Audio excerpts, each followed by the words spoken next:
तो जय हिंद दोस्तों। आज का टॉपिक है आइसोमेट्रिक ड्राइंग के बारे में। तो आज हम सीखेंगे आइसोमेट्रिक ड्राइंग के बारे में। तो ये देखिए, सबसे पहले इसमें सीखना पड़ता है दिशा। तो दिशा देखिए, इसमें पहले ये नॉर्थ बता रहा है, ये यहाँ पे नॉर्थ मार के तीर मार के इस साइड दिया है। तो इसका मतलब है कि इस साइड नॉर्थ दिया है, और इसी के अपोजिट में देखिए, यहाँ पे इसी के अपोजिट में ये साउथ होता है। जो इधर नॉर्थ रहेगा ना, जैसे इधर नॉर्थ है तो इसी के पीछे अपोजिट में साउथ रहेगा। और उसके बाद साउथ के ऊपर वाला जो हिस्सा है ना, ये वाला दिशा, ये ईस्ट दिशा होता है। ये वाला जो होता है ना, ये ईस्ट दिशा होता है। और इसके अपोजिट में ये दिशा जो होता है डब्लू, ये वेस्ट दिशा होता है। और उसके बाद देखिए, ये अप है और ये डाउन है। तो ये तो बेसिक नॉलेज हो गया। ये तो आपको पता ही होगा कि आइसोमेट्रिक ड्राइंग में 6 दिशा होते हैं टोटल।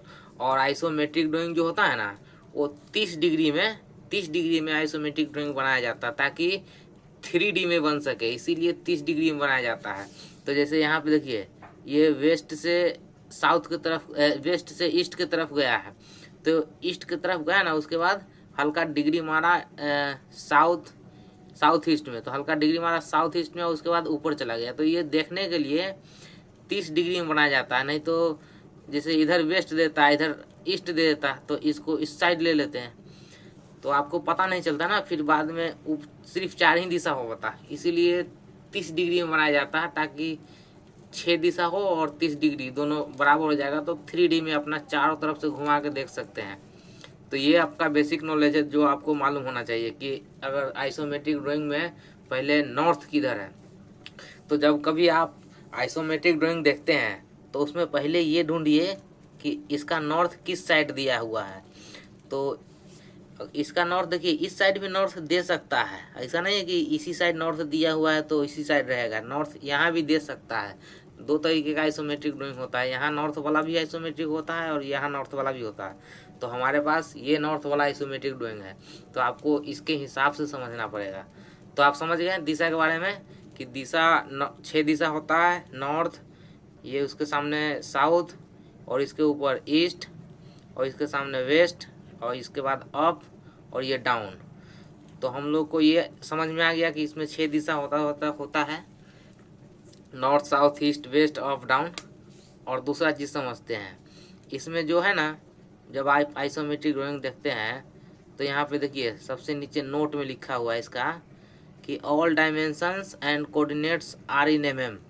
तो इसमें जो चीज़ भी लिखा हुआ है ना, अंक में, डिजिट में, वो चीज़ जो है ना mm में लिखा हुआ है। All dimension and coordinates are in mm का मतलब होता है ये सब जो भी लिखा हुआ है यहाँ पे, ये 12 62 70, ये सब जो है ना, ये mm में लिखा हुआ है। इसका मतलब वो हो गया। और उसके बाद ये जो इसके बारे में देखिए, यहाँ पे डिस्क्रिप्शन है, ये डिस्क्रिप्शन दिख रहा है ना, तो ये मटेरियल का डिस्क्रिप्शन है। इसमें इस लाइन में जो जो मटेरियल लगा है ना, इस पाइप में यहाँ फ्लांच लगा है, यहाँ एल्बो लगा है, और इसके बाद सपोर्ट उपोर्ट लाइन में कहीं लगा है, यहाँ पे टैपिंग लगा है, ये पैड लगा है, ये सब जो लगा है ना, इसको कैसे देखेंगे। यहाँ पे देखिए नंबर्स, हर फ्लांच और एल्बो के पास नंबर दिए गए हैं। तो इस नंबर से यहाँ पे ढूंढा जाता है कि उतना नंबर में इसमें क्या क्या बता रहा है। तो जैसे यहाँ पे कभी भी देखेंगे ना आइसोमेट्रिक ड्राइंग में, तो उसका 1 नंबर जो होगा ना, वो मेन पाइप के बारे में दिया रहेगा। मेन पाइप मतलब अगर जितना इंची का लाइन है, उतने इंची के बारे में 1 नंबर में दिया रहेगा, उसके बाद ही कुछ और दिया रहेगा। तो यहाँ पे दिया है 1 नंबर में, देखिए पाइप EFW 10 इंच। तो देखिए पहले तो समझिए पाइप, ये है पाइप है, उसके बाद समझिए EFW पाइप है ये। और दूसरा कोई मतलब पाइप बहुत प्रकार का होता है। जैसे पाइप सिंपली 2 प्रकार के होते हैं, एक होता है पाइप सीम और एक होता है पाइप सिमलेस। तो सिमलेस तो एक ही प्रकार का होता है, जिसमें कोई वेल्डिंग सेल्डिंग होगा नहीं, कुछ नहीं होगा। और सीम जो पाइप होता है ना, वो 2 प्रकार के होते हैं, एक होता है ERW, एक होता है EFW। मतलब ERW का मतलब होता है इलेक्ट्रिक रेसिस्टेंस वेल्डिंग, जो कि वेल्डिंग के पाइप के इनसाइड दिखेगा, वेल्डिंग अंदर अंदर में, बाहर से कोई वेल्डिंग नहीं दिखेगा। और एक होता है अंदर बाहर पाइप के अंदर बाहर में दोनों में वेल्डिंग दिखेगा, उसको बोलते हैं EFW। तो ये जो बता रहा है ना पाइप EFW 10 इंच, मतलब ये अंदर बाहर दोनों, एक प्लेट को मोड़ के पाइप बना दिए तो वेल्डिंग मारेंगे तो अंदर में भी या बाहर में भी दोनों में वेल्डिंग दिख जाएगा, उसी के बारे में ये बता रहा है। तो ये होता है EFW पाइप। और यहाँ पे A672 दिया है ना, तो A672 का मतलब होता है कि ये CS का कोड है। A672 एक CS का मेटल होता है, उसका कोड है। तो ये लाइन CS का है, इससे पता चल गया। इसमें देखिए कहीं भी लिखा नहीं मिलेगा आपको कि ये SS का है कि CS का पाइप है, लेकिन ये जो कोड है ना A672, इसके वजह से मालूम चल गया कि ये CS का पाइप है। और इसमें देखिए और भी चीज़ देखने वाला है, S40, यहाँ पे S40 दिख रहा है ना, ये जो S40 है इसका मतलब होता है ये पाइप 40 शेड्यूल का है, 40 शेड्यूल का। जैसे एक जब आइसोमेट्रिक ड्राइंग लेंगे ना तो उसमें ये दिया रहेगा कितना शेड्यूल का पाइप है। यहाँ अगर शेड्यूल 40 का है तो मतलब 40 शेड्यूल का पाइप लगेगा, अगर शेड्यूल 80 का आता तो 80 का भी लगता, 60 शेड्यूल का 60 का भी पाइप लगता, 20 शेड्यूल, 10 शेड्यूल, 160 शेड्यूल, 180 शेड्यूल, इस तरीके का पाइप होता है। तो ये आप समझ गए इसका मटेरियल डेटा।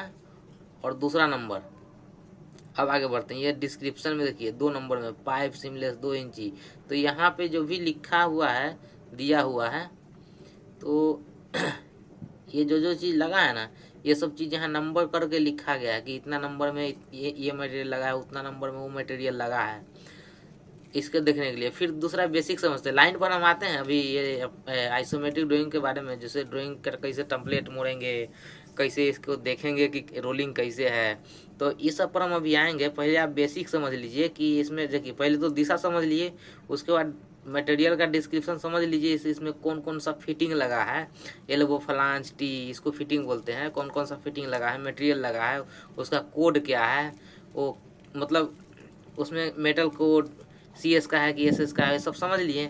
और उसके बाद इसके आगे समझते हैं। यहाँ पे देखिए सबसे लास्ट में कॉर्नर में आपको लाइन नंबर दिया रहेगा। यहाँ पे देखिए जब मार्क कर देते हैं तो ये गलती हो गया, ये देखिए ये जो है ना लाइन नंबर, ये जो है ना पाइप है, हम लोग जो पाइप का लाइन बनाएंगे उसका ये लाइन नंबर दिया जाता है। जब ये आप पाइप लाइन बना देंगे ना तो इस पाइप के ऊपर एक लाइन नंबर करके लिखा जाता है कि ये 10 इंची का CWS 310011 3A1N, उस पाइप पे जब लिखेंगे ना तो जब भी कोई लाइन बनाने जाएगा, मतलब उसको आरेक्शन करने, मान लीजिए आप फैब्रिकेशन कर दिए, तो जब भी कोई पाइप आरेक्शन करने जाएगा तो फैब्रिकेशन में जब ढूंढेगा ना तो इसी लाइन नंबर से उसको ढूंढा जाता है, 10 इंची CWS 310011, इसी नंबर ये लाइन नंबर से ही ढूंढा जाता है। तो ये लाइन नंबर पाइप पे लिखा जाता है कि ये इतना लाइन नंबर का पाइप है। उसके बाद यहाँ देखिए ये SHT है ना, इसका मतलब होता है शिफ्ट 1 of 1, मतलब ये टोटल ड्राइंग एक ही पेज में है, इसके बाद कोई पेज नहीं है, इसके आगे कोई ड्राइंग नहीं है, इसके आगे कोई लाइन गया नहीं है, इसीलिए शिफ्ट 1 of 1 है। अगर ये लाइन बड़ा लाइन होता, मतलब इस बिल्डिंग से कहीं और लेके जाना पड़ता, दूर लेके जाना होता, तो इसमें शिफ्ट बदल जाता। कैसे कि उसमें ज़्यादा पन्ना लिखता है ना, जैसे कोई एस्से लिखते हैं तो एगो एस्से होता है कि 4 पन्ना 5 पन्ना में गाय दूध देती है, फलाना ढिमकाना लिखना पड़ता है तो 4 पन्ना में होता है। और कोई कहानी है जो जैसे कहानी मतलब शॉर्ट टर्म वाला आंसर टाइप क्वेश्चन, ऑब्जेक्टिव सवाल, तो ये ऑब्जेक्टिव टाइप का एक ही पेपर में दे दिया गया है, ऑब्जेक्टिव सवाल है।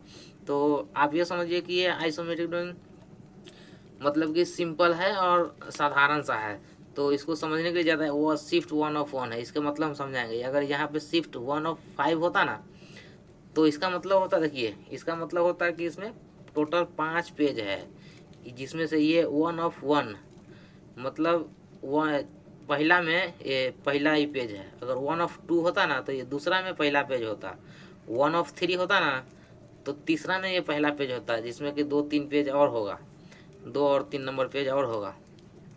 और रिवीजन में 0 दिया है, मतलब ये फाइनल ड्राइंग है, ये ड्राइंग क्लियर हो गया कि हाँ यही बनाना है लाइन रिवीजन में। नहीं तो अगर रिवीजन 1 दिया रहता ना तो मतलब इससे पहले एक और ड्राइंग आया होगा और वो ड्राइंग रिजेक्ट हो गया है, उसको अपडेट किया होगा, उसके बाद वो आया है, इसीलिए डिवीजन 1 लिखा जाता है।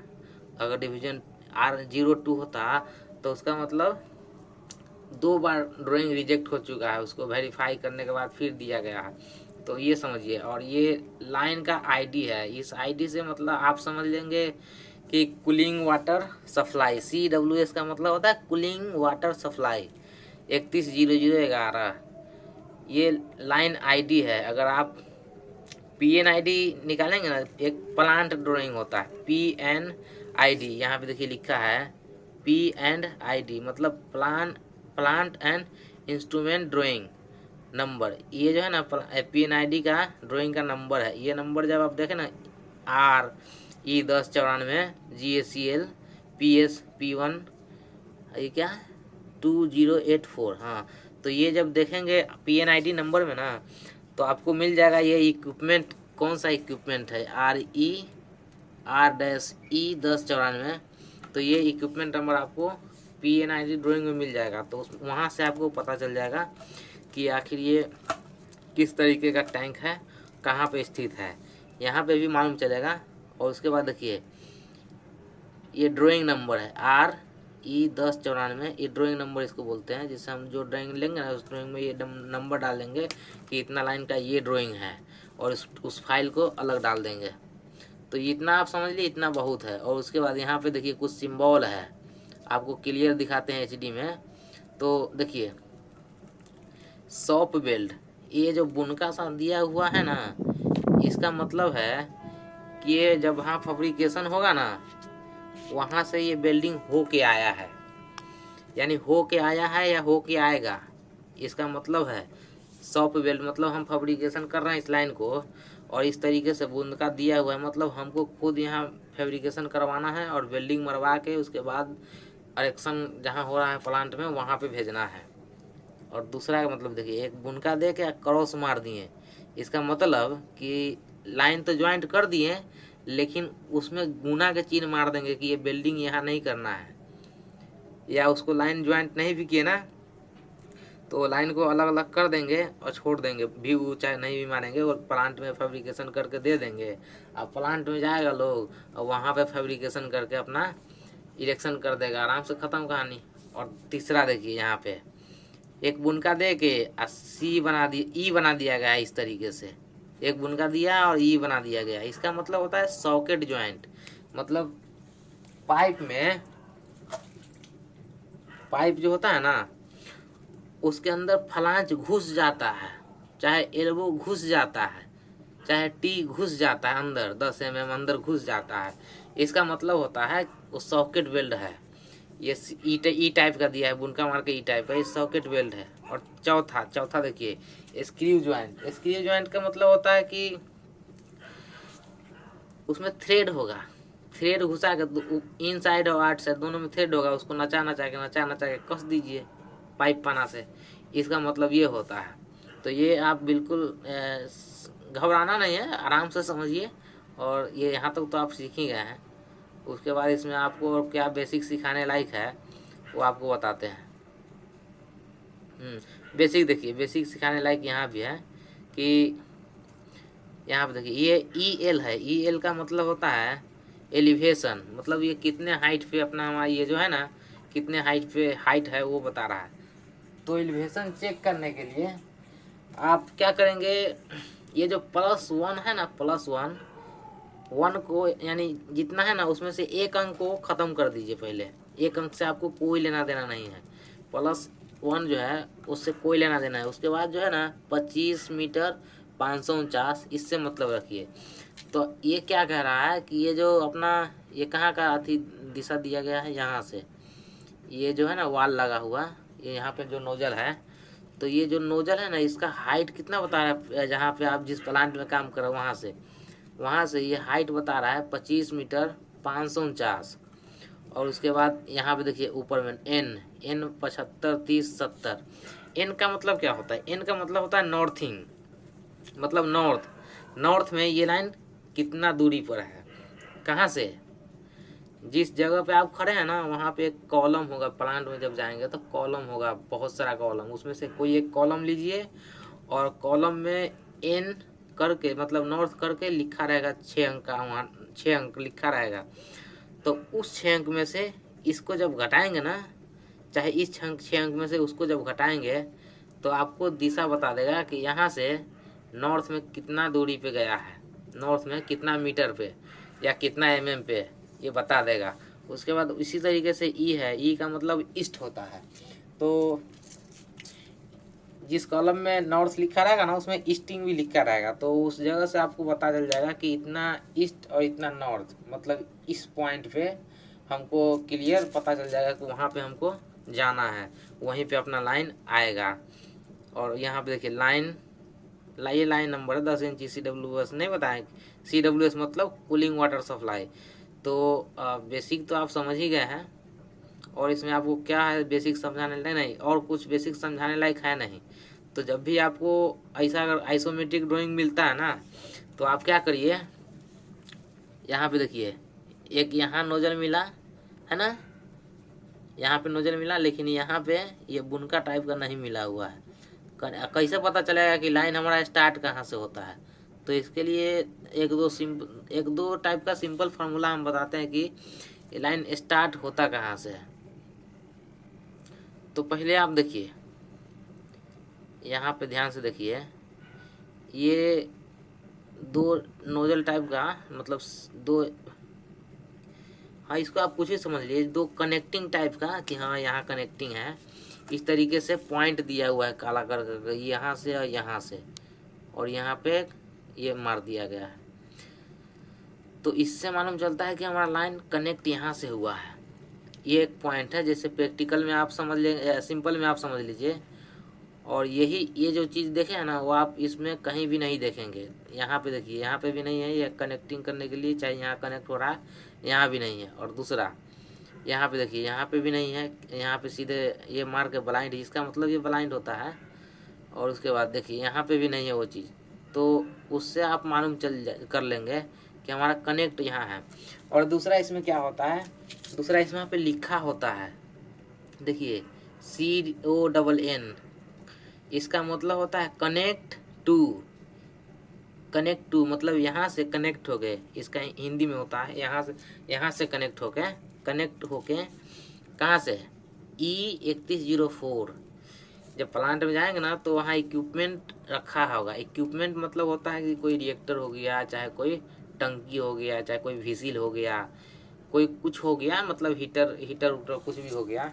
तो वहाँ में उस जो भी होगा ना उसका एक इक्विपमेंट में हम लोग टोटल में इक्विपमेंट में सब आ जाता है। तो उसको आप सिंपल में बोल सकते हैं कि ये जो E3104 है ना, वहाँ में A1 माने 1 नंबर नोजल से कनेक्ट हुआ और कनेक्ट होके डाउन आया। यहाँ पे देखिए इस दिशा में ये डाउन बता रहा है ना, यहाँ पे देखिए ये अप है और ये डाउन है। तो यहाँ से कनेक्ट हुआ और ये डाउन आ रहा है ना। तो आप ये समझ गए ना, डाउन आ रहा है, ये समझ लीजिए। यहाँ देखिए कनेक्ट, यहाँ पे लिखा हुआ है अलग CON मतलब कनेक्ट, और यहाँ पे देखिए यहाँ पे लिखा रहेगा CONT मतलब कंटिन्यू, मतलब यहाँ से कंटिन्यू करना है आगे। और कनेक्ट मतलब यहाँ से कनेक्ट करके लेके जाना है कंटिन्यू तक। जब कनेक्ट करेंगे एक जगह से तब ना कहीं कंटिन्यू आगे चलेंगे। मतलब घर से आप जब निकलेंगे मतलब वहाँ से कनेक्ट हुए हैं, आप कनेक्ट होकर घर से आप निकले तब ना आप कहीं बाजार में, मार्केट में, कोचिंग में क्लास करने, चाहे कुछ भी करने, हगने मुतने कहीं भी जाइए, तो इस तरीके से जोड़ा जाता है। तो कंटिन्यू ये होता है, कंटिन्यू मतलब यहाँ से और आगे। लेकिन कनेक्ट का मतलब होता है कि कनेक्ट यहाँ से। तो यहाँ देखिए कनेक्ट टू E3104 A1 मतलब 1 नंबर नोजल के बारे में बता रहा है। और उसके बाद ये नोजल जो है ना 10 इंची का रहेगा, 10 इंच। और यहाँ देखिए RFFE race face FE flange है, ये जो है ना RFFE मतलब रेस फेस फ्लांच है, ये 300 क्लास का। 300 क्लास से आप समझिए कि इसमें ना सिंपली आप 10 इंची का है, 300 क्लास का है, तो इसमें कम से कम इसका थिकनेस फ्लांच का ज़्यादा होगा और इसमें होल भी ज़्यादा हो सकते हैं, क्योंकि ये 300 क्लास का है। ये सिंपल तरीके से 8 होल इसमें होगा ना, तो उसका समझिए थिकनेस ज़्यादा होगा। और इसमें आप ये समझिए कि कनेक्ट कहाँ से होता है। उसके बाद ई स्टिंग हो गया, ये ई वाला ई से मत समझिए कि ये एलिवेशन, ये स्टिंग वाला ई है और ये एलिवेशन ई एल, मतलब इसलिए ई एल दिया गया है कि मतलब एलिवेशन समझ जाए, और ये नॉर्थिंग मतलब नॉर्थ समझ जाए। तो ये सब तो आपको समझ में आ गया। और आगे बढ़ते हैं तो आपको देखिए यहाँ पे इस तरीके से ड्राइंग आप पा लिए, और इसमें आपको सिंपल समझना है कि हमको लाइन कैसे कैसे बनेगा, मतलब लाइन कहाँ से कहाँ गया, कैसे गया, ये कैसे मालूम चलेगा, कैसे कैसे बनेगा। ये समझने के लिए आपको यहाँ पहले समझना होगा। देखिए छोटा कर दिए, इसमें ज़्यादा अच्छा दिखाई देगा। तो यहाँ से लाइन यानी ये अप है ना, यहाँ से डाउन हुआ, ये तो अप है ना, अप से डाउन हुआ, और डाउन होने के बाद अप से डाउन हुआ, और डाउन होने के बाद ये गया इधर। तो ये तो कोई दिशा नहीं है ना इधर, इस साइड चाहे इस साइड, कोई दिशा थोड़ी ना है। तो ये डाउन हुआ यहाँ तक डाउन होने के बाद अब इसको, ये रोलिंग में है, ये सिंपल रोलिंग है, मतलब सिंगल रोलिंग इसको बोल सकते हैं। सिंपल में तो समझने के लिए बहुत आसान है, ये रोलिंग में है। तो इसको समझने के लिए देखिए, ये जो शैडो दिया गया है ना, शैडो, ये जो शैडो करके दिया गया है, तो ये इसका दिशा सूचक है। इससे मालूम चलेगा कि कहाँ कहाँ गया है। तो पहले तो आप ये समझ लीजिए कि यहाँ से डाउन हुआ, यानी अप से कनेक्ट हुआ और डाउन हुआ, ये यहाँ तक तो समझ गए। और इसके बाद देखिए, इसके बाद ये आया सीधे वेस्ट में, और वेस्ट में कितना दूरी आया, वेस्ट में 735, और यहाँ से वेस्ट से ये चला गया नॉर्थ में। देखिए यहाँ पे ये नॉर्थ है ना, तो वेस्ट से सीधे नॉर्थ में चला गया है ना। तो जब ये नॉर्थ में गया तो यहाँ भी दूरी लिया 735, दोनों जगह 735 दूरी लिया। मतलब पहले लाइन डाउन हुआ, और डाउन होने के बाद पहले वेस्ट में गया 735, और उसके बाद वहाँ से घूम गया 735 इधर, किधर, नॉर्थ में। तो ये हो गया रोलिंग, मतलब वेस्ट और नॉर्थ में रोलिंग है।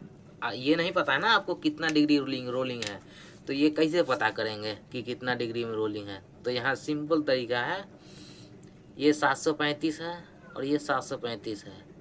इसका मतलब है कि ये जो एल्बो लगेगा ना, ये वेस्ट नॉर्थ में 45 डिग्री रोल होके कोने का नहीं लग जाएगा, एकदम बिल्कुल कोने में। वेस्ट और नॉर्थ यानी पश्चिम और उत्तर, पश्चिम उत्तर के कोनिया में होता है ना, कोना में, वो 45 डिग्री पर ये लग जाएगा सीधे। ये कैसे मालूम चला, क्योंकि यहाँ भी 735 है और यहाँ भी 735 है। तब तो आपको लगता होगा यार 735 है यहाँ, अगर यहाँ 600 होता और यहाँ 600 होता तो क्या होता, तब भी भाई ये 45 डिग्री ही होता। क्यों? क्योंकि यहाँ भी सेम नंबर है और यहाँ भी सेम नंबर है। ये समझिए कि इस जगह जितना नंबर होगा ना, यहाँ पे भी उतना ही नंबर हुआ, तो समझ लीजिए कि वो 45 डिग्री में ही रोल है और किसी डिग्री में रोल नहीं है। और दूसरा, अगर यहाँ पे आपका 735 है और यहाँ 435 होता, तो यहाँ देखिए, यहाँ अगर 735 है और यहाँ 435 होता तो क्या करते हैं, तो इसका क्या होता कि 735 और 435 जो है ना, इसका एक फार्मूला होता है। तो ये जो आप देख रहे हैं, ये एंगल बना हुआ, ये ट्रायंगल बना हुआ, ये इस तरीके से होता है ना, इस तरीके से होता। तो ये जो है ना, ये वाला हम लोग को एंगल निकालना है ना, ये वाला कि ये कितना डिग्री में रोल है। तो ये एंगल निकालने के लिए तो आप समझिए हम लोग को कौन सा एंगल चाहिए, हम लोग को ये वाला एंगल चाहिए ना। ये हम अपना कितना है 735, और ये देखिए ये कितना है 435 हम लोग मान लिए हैं, क्योंकि अगर ये 735 होता तो सीधा समझ जाता कि ये 45 में है। ये हम लोग 435 मान लिए, ये एंगल निकालना है। तो इसमें फार्मूला लगेगा P/B। देखिए ये अगर ये हम लोग यहाँ से ये एंगल निकालेंगे तो ये इसका परपेंडिकुलर मतलब लंब हो जाएगा और ये इसका आधार हो जाएगा। लंब आधार समझिए, ये लंब हो जाएगा, ये आधार हो जाएगा, या इसको बोलिए परपेंडिकुलर ये, और ये बेस। तो यहाँ पे फॉर्मूला लगता है tan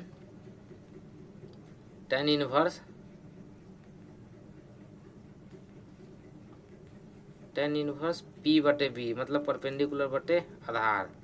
तो जब ये फॉर्मूला आप लगाएंगे ना, 435 को 735 से डिवाइड करेंगे तो इसका डिग्री आ जाएगा। ये हमको सिंपल समझा देते हैं, इसका डिग्री आ जाएगा। देखिए हम निकाल के बताते हैं कितना डिग्री आएगा। तो जैसे इसमें थोड़ा समय लग सकता है, आप ध्यान से समझते रहेंगे तो ये आसान है, बहुत कोई ज़्यादा मगजमारी है नहीं, आराम से आप समझ सकते हैं। tan इनवर्स कहाँ गया,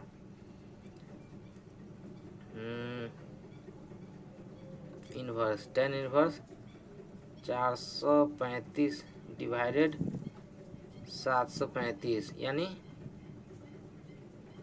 कहाँ है tan इनवर्स 435 डिवाइड 36.6 डिग्री 61, मतलब इसको जब डिवाइड करेंगे 30.61 आएगा। इसका मतलब 30.6 का मतलब ये 31 डिग्री मान लीजिए, सीधे इसको 131 डिग्री मान लीजिए। अगर यही चीज़ यहाँ पे हम लोग 435 रखे हैं और यहाँ पे हम लोग 735 रख दे, तो जब ऐसे डिवाइड करेंगे ना 735, तो ये सीधा 45 डिग्री आ जाएगा। 735 ये आ गया 45 डिग्री। आप निकाल के चेक कर लीजिए,